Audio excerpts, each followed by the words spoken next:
পায়রা বন্দরের রাবনাবাদ চ্যানেল পেরিয়ে গভীর সমুদ্রে এগোচ্ছিল কয়লাবাহী জাহাজ এমভি কেএসএল গ্ল্যাডিয়েটর। শান্ত দুপুর, নীল জলের উপর স্থির ভেলা, সবই ছিল স্বাভাবিক, কিন্তু হঠাৎ সমুদ্রের নীরবতা ভেঙে শুরু হলো এক অদ্ভুত দৃশ্য।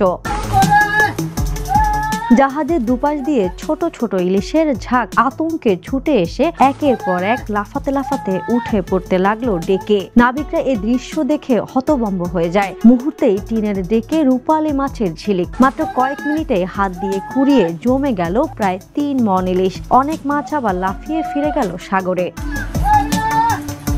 জাহাজের প্রকৌশলী ভিডিও করতে করতে বললেন, মনে হচ্ছে পুরো সমুদ্রই ইলিশে ভরে গেছে। পরে বিশেষজ্ঞরা জানালেন, হয়তো টুনা বা ম্যাকারেল তাড়া করছিল ইলিশের ঝাঁককে। আতঙ্কে দিশেহারা মাছগুলো জাহাজের আলো আর শব্দের দিকে ধেয়ে এসে পানির চাপের কারণে লাফিয়ে ডেকে উঠে যায়। নাবিকদের কাছে এটি শুধু বিরল ঘটনাই নয়, এ যেন সমুদ্রের বুকে প্রকৃতির রূপালী বিস্ময়।